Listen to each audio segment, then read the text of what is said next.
On this episode of Stories Behind the Grind, listen to my conversation with Luke Burrows, founder of Grow Together. We discuss how the path forward for millennials is more varied than ever, how reflection can show you the way, and the importance of uncovering your purpose for clarity and direction. My name is Aidan Vocalo, and here you will find business strategies, tips, and tactics that you can incorporate not only in your own venture, but your life, to help you simplify and strategically grow, scaling up the impact you are having in this world. Listen as I talk to creators, innovators, and game changers on what it takes to build an impactful business, uncovering their insights, strategies, and tips to help you increase profitability and develop a thriving team culture. Welcome to the Stories Behind the Grind podcast. Luke, thanks so much for coming on the Stories Behind the Grind podcast. It's great to have you on. My pleasure, man. Thank you for inviting me. Luke, you're the founder of Grow Together, helping students, young people, and millennials start and accelerate their personal growth journey. Tell me, where did the idea for Grow Together come from? Yes, so it was a couple of years ago now. I'll probably start from the beginning of my story because then it kind of makes sense why I kind of created Grow Together. But basically, to cut a long story short, when I left college, I knew I wanted to run my own business, but I was like 17, 18 at the time, had like no business experience whatsoever. So then I got a business apprenticeship. They took me on after the apprenticeship and I kind of like fell into like the 9 to 5 grind. That led to, personal challenges, like my mindset wasn't right. I felt like I had no purpose in life and everything. And then I started to try and build some side hustles, some businesses on the side. And so I tried to launch a t-shirt brand. I've done a little bit of affiliate marketing in that, but none of it really gave me kind of that purpose, if that makes sense. And then I kind of like one day I just looked at it and was like, actually, I'm not the only young person who probably have these questions on like career, like careers and, purpose and like all of these other different things. And then, I've done a bit of research. I found that out, by talking to other students, they may be going to university, but it's actually a course that they actually want to do. Some of them are being pushed like by parents, just to fit in and all these different types of things. Yeah. So I created Grow Together in the beginning to provide that community of young people and, like-minded young people who can help each other to grow, learn from each other, share experiences. And from there, it's just kind of went from there, really. And then beginning of this year, we launched the Grow Together Academy, which is kind of taking it to that next level. So almost what I mean by that is like an educational platform. We have lots of different online courses and training programs there to really help, young people to find their purpose in life and, their passion and, start and accelerate, their personal growth journey. So I'm collaborating with a lot of other leaders in the space to create content. So like your leadership coach, your confidence coach, we're collaborating to build the academy. And that's kind of where it all came from, really, from my own personal experiences and wanting to help other people who are going through the same that, I went through, to kind of help them and show them that there is a way out and, there is more to life than meets the eye, really. Yeah, for sure. That traditional career path, it might have worked back in the day, but these days people are a lot more flexible and a lot more demanding on what they want out of life. Did you ever feel any pressure from family to follow a particular path growing up? No, not really. I'll be completely honest. They just wanted me to be happy, And it's kind of like just that thing. Like I didn't feel like pressure from my family. It was just kind of like the natural thing, like to like go to college, and then get a job, but there was no real pressure. So I'm a huge like soccer fan for our American listeners, football fan. That's a huge passion of mine. But apart from that, I didn't know kind of what my purpose or calling or anything was in life. At the same time, I was facing a lot of different pressures, probably from like friends to fitting in with things that they were doing, so like nightclubbing and drinking and kind of all of these types of things that is just completely something like I don't want to do, and I had no interest in whatsoever. So if we're talking about pressures, probably the most pressure came from was my social circle and, friends and that, really. Yeah. So through you Grow Together, have those friends stuck around? Have you found new people to engage with? No. So it's interesting because when I started one of the first side hustles that I wanted to build, I think it was an affiliate marketing one. And I was like really excited, as you are. And I told them about it and they just kind of laughed in my face. And I was like, kind of friends and men are like, support you and help you in that. So that is something that really stood out for me. And then, I still, kind of spend time with them and hang around them. But as kind of my own personal development journey has went on, over time, it was like distance myself from them. And yeah, now I pretty much, like locally where I live, I don't really see them anymore or have anything to do with them. So yeah, I'm not around kind of that social circle anymore. No. So yeah. It sort of experienced the same sort of thing. The friends that I once had, especially at school and at university, sort of fall away as you grow up and continue along your life journey. So it's definitely a natural thing, especially when you've got a bit more clarity around your purpose and the personal development journey that you're on. Exactly. And it's not necessarily a bad thing, that they wanted to do all those things, clubbing, drinking and, and whatnot. For me, it's just like, I wanted more from life than that, and I suppose that's kind of some words of encouragement that I would say if there's anyone listening who feels the same, that it's okay to go after the things that you want. And if you do have that deep internal belief and feeling that you want to find your life purpose in that, and maybe your social group is doing the similar things to what mine was, that's okay, because we are all different and we are all on different journeys in life. So just go and get curious about those other different paths and pursue them. That's what I would say to anyone listening who is kind of going through similar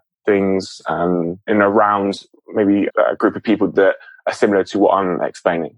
On your personal development journey, were there any surprises that came along the way that you weren't expecting? And how did you deal with those? Well, so I would say I probably went into the, entrepreneurship and my personal development journey both, quite open-minded. And I knew it's, one day I'm going to be kind of on cloud nine and the next day, or a week later or a month later, something's going to happen. And, it's going to be unexpected because, that's life. That's definitely entrepreneurship and business. I think, it's just keeping that faith, and that kind of, that faith and that belief in like the bigger vision and mission in that. I think I know, like the situation that you're in, good or bad, you're not going to be in that situation forever. And I think sometimes when people are maybe experiencing something bad or something, they attach a lot of meaning to it. So they think and feel like, then my life is so bad, and it's not, it's just that one like moment, if that makes sense. And so, I would encourage people to reflect more, and just sometimes to take a step back. So I think going into, business and my personal development journey, I did keep an open mind, and I was aware that at times, obviously, when I achieve my goals and that, I want to be kind of up here, but also sometimes I want to be like down here. And when I'm down there, just to keep the faith and the belief in the bigger vision, mission and purpose, if that makes sense. Yeah, for sure. What's your big vision? My big vision, so to build a big holding company of businesses and brands that create positive change in the world and make a difference. So obviously right now I'm building Grow Together, but I am ambitious in the sense that, I want to build multiple businesses and different brands, to create that positive change and make that difference. Also want to travel the world. And also, I think within those kind of, and create that infrastructure, where we encourage, and I'm talking, like 10 year, 15 year, 20 years, but we encourage our teams, and our employees and that to go out there and pursue their own goals and dreams. I think that's something, that like you mentioned before, that flexibility. I think that's something obviously from my early stages is something that I want to create, kind of like that open communication and encourage other people to go out there and pursue their own goals and dreams. So yeah, that's a huge part of my vision. Yeah, that's so important. I love how you said, you want your employees to, you basically want to empower them to continue their own journeys and to further on make a difference in this world. It sounds like that comes from the core of who you are, especially. It's not something you're just saying. It's something that you truly believe in. It's so important. There are a lot of businesses out there these days that treat their staff as a resource. Yeah, 100%. Sorry to interrupt you, mate. No. I was also just going to throw in that also when people come on board, it's about loving kind of what they do as well. And so what I mean by that, like if we, like took on a graphic designer or something, it's not just hiring any graphic designer. It's hiring a graphic designer that loves what they do, and then, maybe, 5 or 10 years down the line, they go off and pursue their own business or like whatever it is, if that makes sense. So I think that is a part of it as well, not just hiring anyone and everyone, but going through a process where, you're hiring the right people and you're bringing the right people in, and the right people that love what they do in their role and can give value and kind of, enjoy life and enjoy what they do. So that's a huge part of it as well. Yeah. Thank you for that distinction. It may take you longer to find those people that are really passionate about their craft, but it definitely is worth it in the long run, especially when they come into work and they've got this, this fire in their belly, in a sense, and they want to, give back and do the best that they can. It's definitely quite valuable to have. 100%. From a mindset point of view, are there any ways that you sort of maintain focus?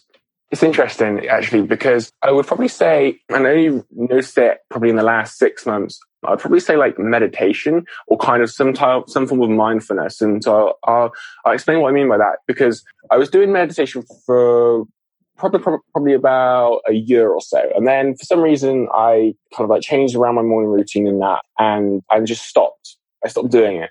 And then I went back to it. And it was only when I went back to it, like I noticed how much it helped me, and I noticed how important it was.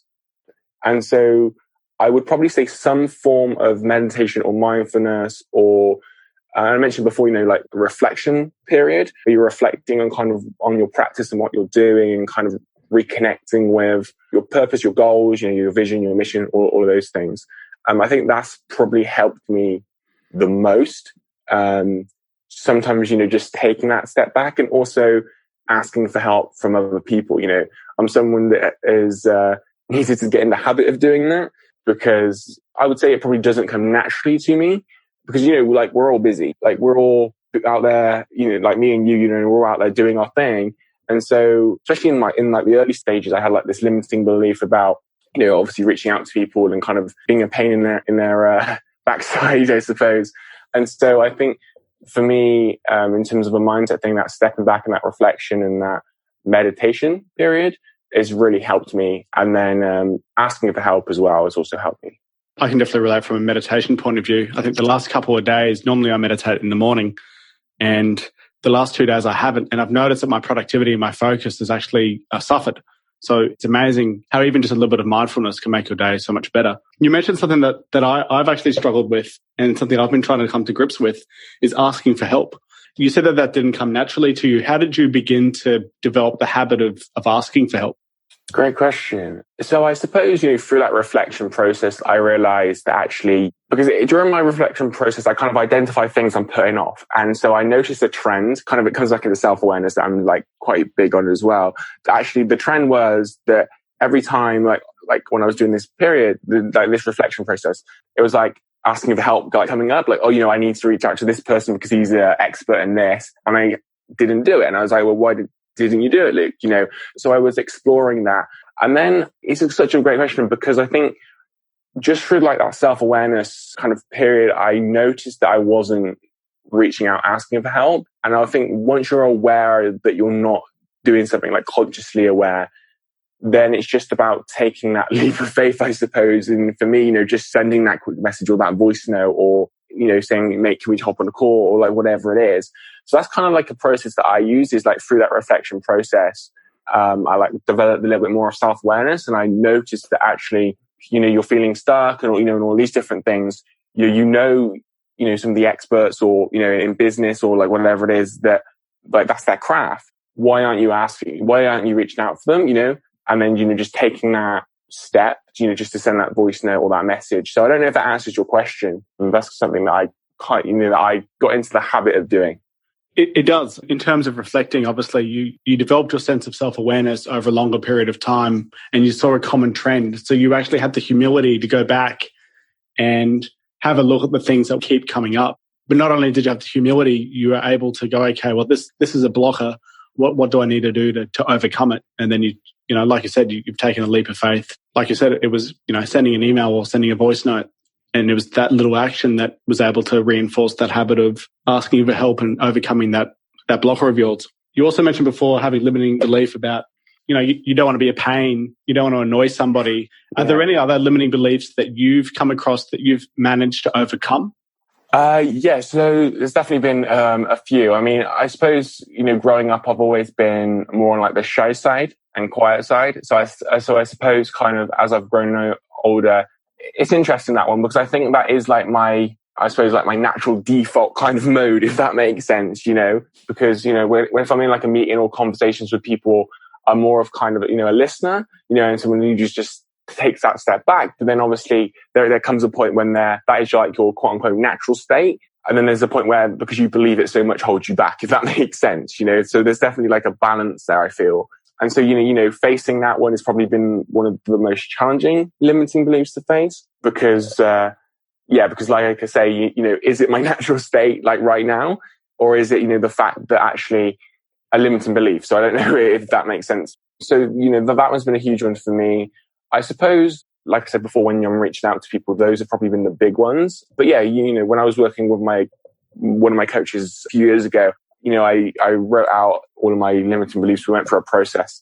It comes up to awareness, like once you're aware of them, then you can kind of, then you can take the actions to like overcome them, if that makes sense. So yeah, I went through that process a few years ago and, it was a massive help for me. But I would probably say, that one about like my natural default state, is probably like the big one that is in certain situations has probably held me back the most. Yeah. And it's probably one of those things that probably got you to a certain point in a certain safe environment. And it probably worked up until a point, but it's fantastic that you've been self-aware to go like, this is no longer serving me. And I need to become someone. I need to develop myself in other ways and to be able to communicate a bit better rather than being, this shy or introverted person. I've gone through a similar journey. I was quite a shy kid growing up, so I can definitely relate to having to come out of my shell a bit more. It's not an easy process, as I'm sure you've sort of found, but it's the benefits are worthwhile, even if it kind of feels in the short term that you're not really being who you are. So it's a funny, definitely. It's a funny balance. Yeah, definitely. And so I was just going to say, like, things like podcasting, and doing videos and that have definitely helped me, especially in my early stages. I think, the thing with me is, like I was saying, when I first got started, I was around, like this group of people, they kind of know me for that person, and I think, being on a podcast or, doing my own podcast, doing, my videos on YouTube, I can truly kind of express kind of myself, if that makes sense, and kind of my true thoughts and everything. So I think podcasting and things like that, have really helped me as well to kind of overcome that. Did you find that it was a bit of a struggle initially going, to start a podcast or to start, doing more video content? And how did you go about, convincing yourself that it was the right thing to do? It's so interesting. So looking back, I don't think like there was ever a time where I was like, should I start a podcast or should I not? When I first got started, I was doing a lot more video. And it was interesting because, I would just, I had no problem whatsoever about doing video content, or when last year when I got together with Arsenio, like I was telling you about, we started the Motivational Mentors podcast. I had no, kind of, challenges or like issues around that, like, shouldn't I, type of thing. So, it's interesting kind of, with like the podcast and when I'm doing the video stuff, there was none of that really. So, yeah. That's really good that there were no sort of blockers, and for you, it sort of felt like a natural way, to express yourself even more. Exactly. That's it. Those forms of mediums. Exactly. That's it. I think because it was that natural form for me on both to really share my true thoughts, if that makes sense, and kind of like the message that I had within inside of me, for like the past 2 years, which, when I tried to, talk to, my social circle about, they would just shut me down. So it was very natural then, I suppose, for me just to turn to a video or turn to a podcast to actually just to share them, just to, try and help people because, like I always believe that actually some of the things that I'm saying, because like they've helped me, can also help others, and it's about testing, like other people testing what works for them. But, I wanted to share that information that helped me, with them, and kind of the personal development industry, the entrepreneurship, as well, entrepreneurship as a whole. How both, helped me in, to find my true purpose in that. So, yeah, like you say, it was a natural kind of form for me. Yeah, and it's great that you're sharing your message because, there are definitely those that need somebody to listen to show them the way, to show them what the next step is in a sense, or to show them what could be possible for them if they, decided to sort of dig into themselves a bit more and to discover what they're sort of meant to do on this earth. Yeah, definitely. For those that you help in, the Grow Together community that you run, are there any common themes that keep coming up? Great question. So I would say kind of young people as a whole. I mean, I think I touched on it earlier, about the still quote unquote the traditional way of doing things. I think that is still very much a theme that I'm seeing. School obviously. So here I know it's different probably in America, like the system and that, but like school, college, uni, and then job type of thing.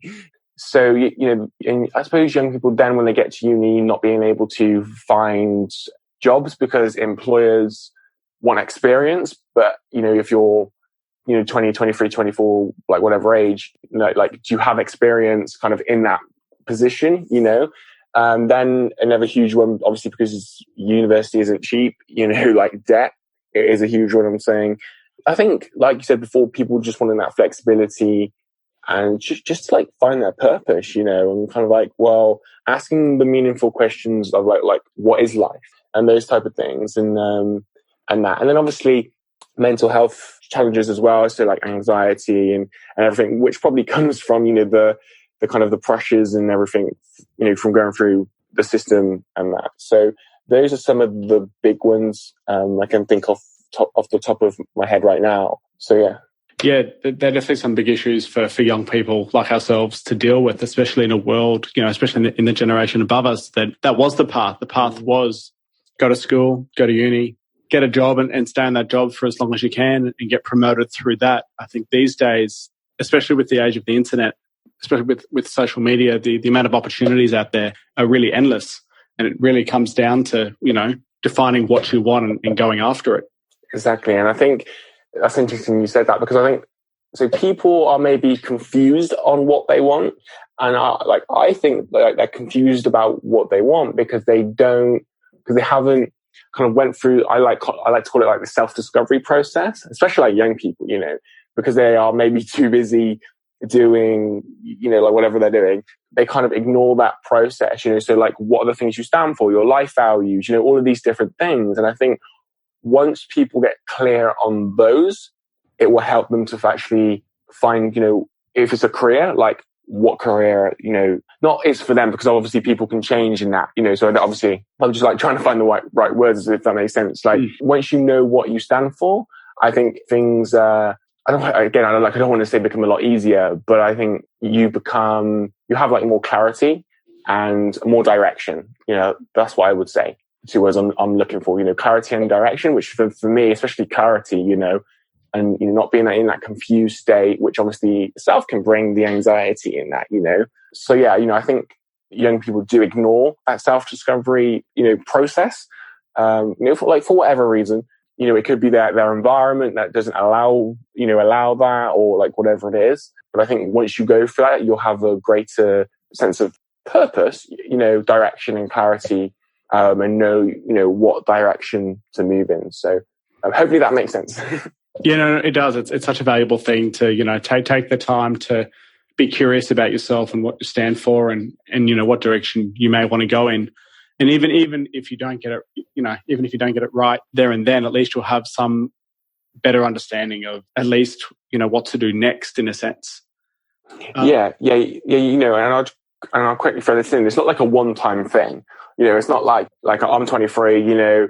It will take a year. And then that self-discovery period is over. It's an ongoing process. But I just think if young people started that process earlier, it would help them through that time in their life. If it's 17, 18, 19, 20, 21, whatever it is, that can help them in the short term and in the long term. But yeah, it's definitely not like a one-time thing.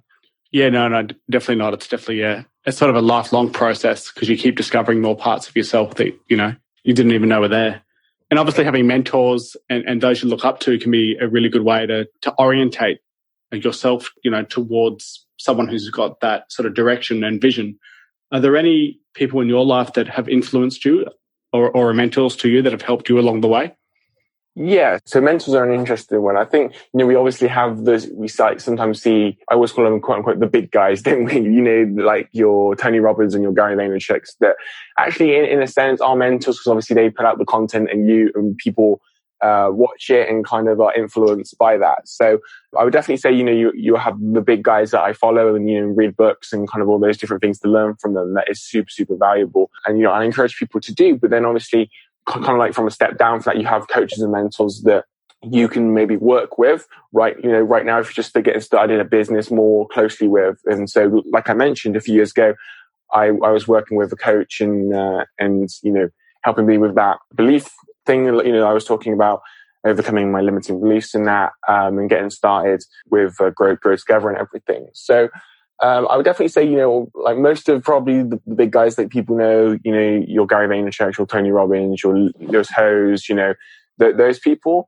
And then I would also say people that, just like I follow on Facebook that I can learn from. I'm like I do believe that you can learn something from everyone. If it's something to do or something not to do, I believe that you can learn from everyone. So yeah, I think there's definitely then people who are like around me who influence me. So my co-host on my podcast, Arsenio, I've learned a lot from him. He's learned a lot from me. So it's then about creating that network and that community. And that's another reason why I created Grow Together, because as it says in the name, we grow together, so it wasn't necessarily about putting all the spotlight on myself. It was about providing that community. And I think the great thing that we've been able to do there is create that kind of process and community where we can all learn something from each other. And as our name suggests, grow together. So yeah, hopefully that answers your question. Yeah, it does. Yeah, it's definitely good to have a few people. It's good to have people in your life that you can look up to on different varying levels as well. Like you said, you've got your big names, but you've also got the people who are coaching and mentoring you. But I love how you said it's not only about those guys, it's also about, your peers and the ones even not beneath you, but the ones that you're helping can be people that can help you discover more about yourself. I'm curious, where does your open-mindedness come from? I'm just trying to think, really. Because throughout this conversation, it's definitely a theme that keeps coming up, and I'm really curious because for me, it was something I struggled with growing up. I had quite a fixed mindset, and it's only probably up until about a year ago where I actually had to discipline myself and go, look, this is something I want to develop. So I'm really curious for you. Where did it sort of all come from? Such a great question, and if I'm going to be like completely honest, I have no idea how to answer it because I'm not 110% sure. Like where, people ask me similar questions, like where did, this come from or this come from? And I'm like, maybe I need to go away and, like self-discover on those things a bit more. But, I think like starting my personal development journey a few years ago has obviously helped massively. But I've always like kind of believed in, and asked those like thought-provoking life questions, even if they were to myself, and I didn't ask them to like external sources or people. So I'm sorry, I'm not 100% sure how to answer you, but yeah, I'm definitely going to go away and kind of self-discover on that, and kind of see where. A follow-up question then is, how do you maintain being open-minded? I guess for those that are struggling to become more open-minded, what are some things they can do to broaden their perspective? What do you do? What do you do? Great question. So I think always keep learning.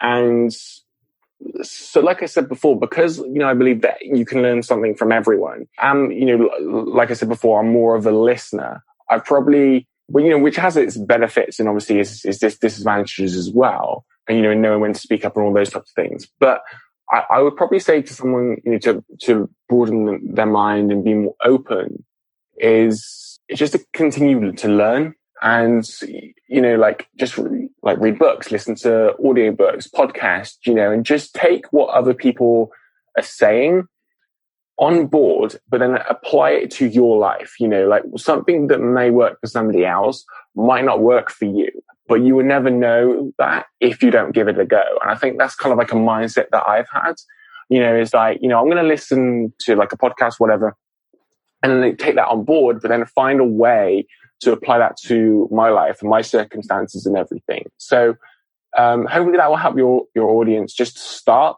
to be more open-minded. It's not about, taking what everyone's saying to you and doing it exactly as they tell you necessarily to do it, because that works for them.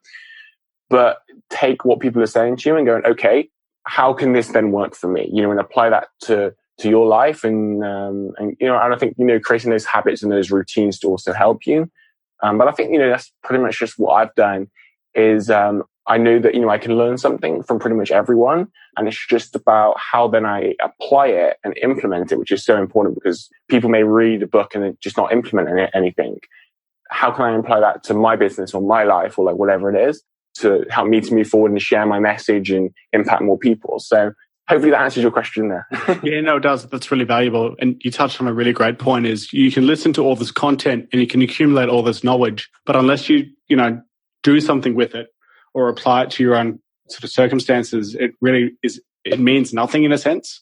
And so you made a really good point of, if you discover something or you learn something, then a great way to use that knowledge is to put it in practice in your own life. So that's really important. And I'm so glad you talked about it. Yeah, 100%. Look, a question I'd like to ask all guests, and I'd love to hear your perspective, is what's your definition of the grind? Oh, the grind. My definition of the grind is doing something that you love to do, even if you're not getting, I suppose, quote unquote rewarded in terms of, money or like whatever it is right away, like especially in like business, just like doing it because you love to do it, and doing it kind of from the moment you wake up to the moment you go to sleep, and just doing it because you love it, not because somebody is going to give you like £100,000 or like whatever it is. You just do it purely because you love it, and you're going to work from the moment you wake up to the moment you go to sleep doing that one thing or one or two things. I love that. Yeah. And business can be one of those things that you might not see results for a little while. Sometimes you just need a bit of perseverance or persistence to get through it. Which sometimes it does feel like a grind in a sense. Where can people find more about you and Grow Together? Yeah, so for Grow Together, just go to growtogethernetwork.com. And for me, people can go to my website, lukeburrows.com, or find me on pretty much all social media platforms. I'm on all of them, under my username, which is real Luke Burrows. Wonderful. Luke, thanks so much for sharing your perspectives on the podcast. Really, really do appreciate your time. And I think we hit upon some pretty big topics about mindset, development, perseverance, limiting beliefs. So yeah, thank you. No worries. Thank you for having me on. If this is the first time you've listened to the podcast, I appreciate you for stopping by. Please subscribe. Otherwise, if you took away valuable advice from this episode, I'd love for you to share it with others. Until next time.